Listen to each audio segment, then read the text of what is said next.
मोहतरम नाज़रीन, आज नजीब के एनफोर्स डिसअपीयरेंस के 4 साल हुए जा रहे हैं। नाज़रीन, नजीब के केस में मैं ये उम्मीद करता हूँ कि आप इस केस को बहुत ही बारीकी से देखे होंगे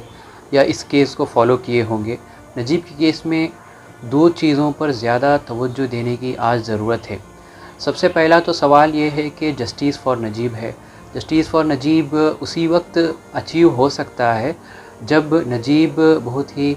सही सलामत अपने वालिदा के पास, अपने भाई बहनों के पास, अपने वालिद के पास, अपने जो मकाम है बदायूं, वहाँ वो सही सलामत वहाँ पर वो पहुँच जाएं। एक तो ये जस्टिस का एक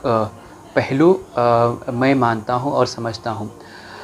दूसरी अहम चीज़ इस केस में ये है कि किस तरह से आज के जब हम हालात देखते हैं, आज जिस दौर में हम गुज़र रहे हैं, जहाँ पर व्हाट्सएप चैट्स को टीवी न्यूज़ में जिस तरह से खोल खोल के पढ़ा जा रहा है,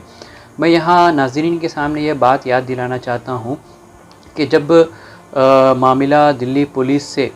क्राइम ब्रांच से एसआईटी से फिर जब बात सीबीआई के पास आ गई थी, जब केस नजीब को ढूंढ के लाने की, तो सीबीआई जब फाइनली सबमिट किया था हाई कोर्ट में एक सुनवाई में, ये कहते हुए सबमिट किया था कि हम जो अक्यूज़्ड हैं उनका स्मार्टफ़ोन का यानी जो स्क्रीन लॉक है वो हम खोल नहीं सके हैं। तो यानी ये जो कॉन्ट्रडिक्शन आप देख सकते हैं कि इन्वेस्टिगेटिंग एजेंसीज़ एक जगह ऐसा रवैया इख्तियार करते हैं कि बहुत इजीली ईमेल्स है, व्हाट्सएप्स चैट्स हैं, ये तमाम एक्सेस कर लेते हैं और इवन टीवी मीडिया पर भी वो चला जाता है। लेकिन दूसरी तरफ ऐसा है कि स्क्रीन लॉक भी खोल नहीं पाते हैं कुछ केसेस में। ये जो सेलेक्टिव डिस्क्रिमिनेशन है, ये एस्पेक्ट दूसरा है। तीसरा जो मैं बात यहाँ पर हाईलाइट करना चाहता हूँ कि आज जब नजीब के जो एनफोर्स डिसअपीयरेंस के 4 साल होने के बाद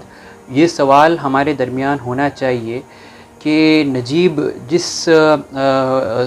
सोशियो इकोनॉमिक कंडीशन से सेंट्रल यूनिवर्सिटी में आया हुआ था पढ़ाई के लिए, यानी 2 साल में उसका एमएससी बायोटेक्नोलॉजी उसका ख़त्म हो जाना चाहिए था। जब आज 4 साल हो चुके हैं, वो अभी भी MSc first year first semester का एक स्टूडेंट है। रीज़न ये है कि वो अपनी पढ़ाई कंप्लीट नहीं कर पाया क्योंकि उसका एक एनफोर्स डिसअपीयरेंस हुआ है।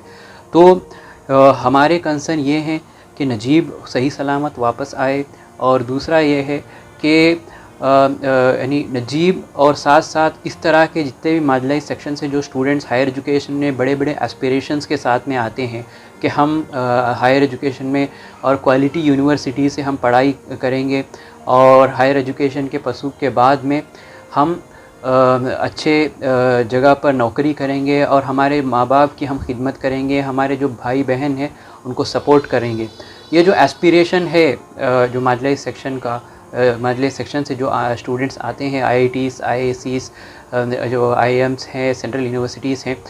तो ये एस्पिरेशन पर तवज्जो देना, ये भी एक जस्टिस फॉर नजीब का जो कैंपेन है, जो मूवमेंट है, उसका हिस्सा है। अगर नहीं है तो हिस्सा होना चाहिए, ये मैं मानता हूँ। तो ये जो तीसरा जो हिस्सा है, उसके अंदर जो ये तमाम जो मार्जिनलाइज सेक्शन से आने वाले जो तलबा हैं, चाहे वो एससीज़ हों, एसटीज़ हों, ओबीसीज़ हो,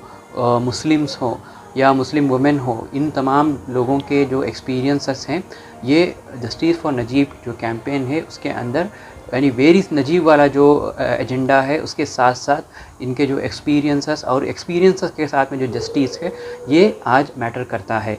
शुक्रिया।